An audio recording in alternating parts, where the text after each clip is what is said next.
السلام علیکم ورحمۃ اللہ۔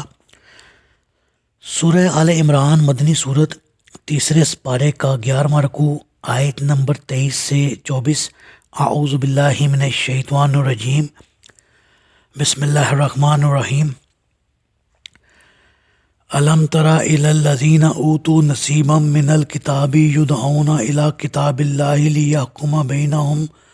لیحکم بینہم ثم یتولی فریق منہم وہم معرضون۔ کیا آپ نے ان لوگوں کے حال پر غور نہیں کیا جنہیں کتاب تورات کے علم سے کچھ حصہ ملا ہے؟ انہیں اللہ کی کتاب تورات کی طرف بلایا جاتا ہے کہ وہ ان کے درمیان فیصلہ کر دے، تو ان کا ایک گروہ منہ پھیر لیتا ہے اور وہ کتاب کے فیصلے سے اعراض کرنے لگتے ہیں۔ جی،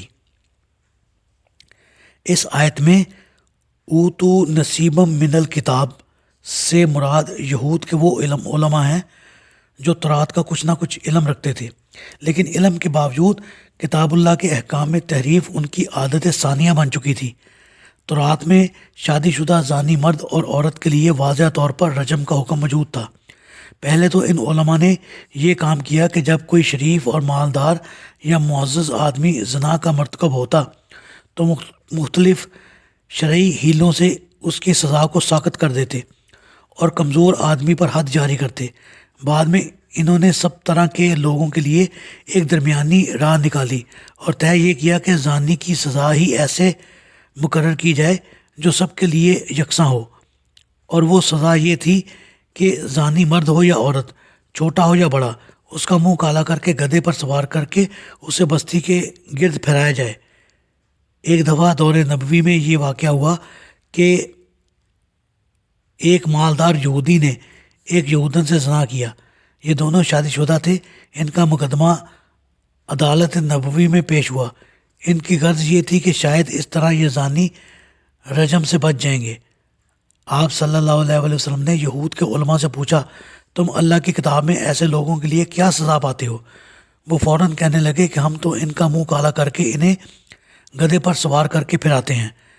عبداللہ بن سلام رضی اللہ تعالیٰ عنہ نے، جو یہود کے علماء میں سے تھے اور اسلام لا چکے تھے، رسول اللہ صلی اللہ علیہ وآلہ وسلم سے کہا، یہ لوگ جھوٹ کہتے ہیں، انہیں کہیے کہ اللہ کی کتاب لاؤ۔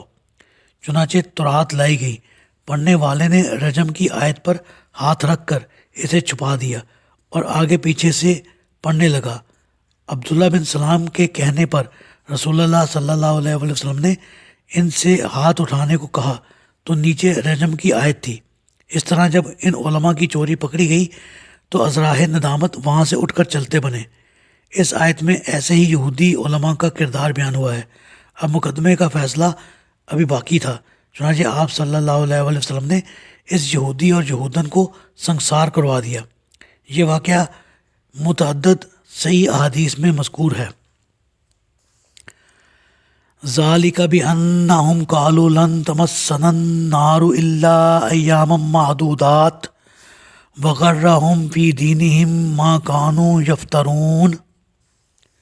اس کی وجہ یہ ہے کہ وہ کہتے ہیں کہ ان کا عقیدہ بن چکا ہے کہ ماں سوائے گنتی کے چند ایام دوزخ کی آگ انہیں ہرگز نہ چھوئے گی، اور اپنے دین میں ان کی خود ساختہ باتوں نے انہیں دھوکے میں مبتلا کر رکھا ہے۔ جی، اس آیت میں یہود کے کتاب اللہ میں تحریف اور دوسرے بہت سے کبیرہ گناہوں پر دلیر ہونے کی وجہ بیان کی گئی ہے۔ ان کے اسلاف نے اپنی طرف سے ایک عقیدہ گڑھا اور اسے اپنی ساری قوم میں پھیلا دیا۔ وہ عقیدہ یہ تھا کہ یہود جہنم میں نہیں جائیں گے، دوزخ کی آگ ان پر حرام کر دی گئی ہے۔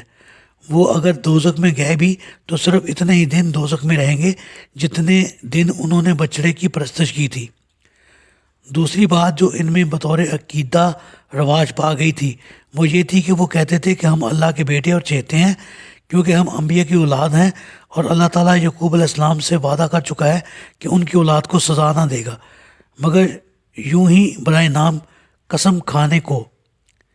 اسی طرح نصارہ نے کفار مسیح کا مسئلہ وضع کر رکھا ہے، جس کی روح سے سیدنا عیسیٰ علیہ السلام اپنی امت کے گناہوں کے کفارہ کے طور پر سولی پر چڑھے اور اپنی امت کے گناہوں اور معصیت کا سارا حساب بے باک کر دیا۔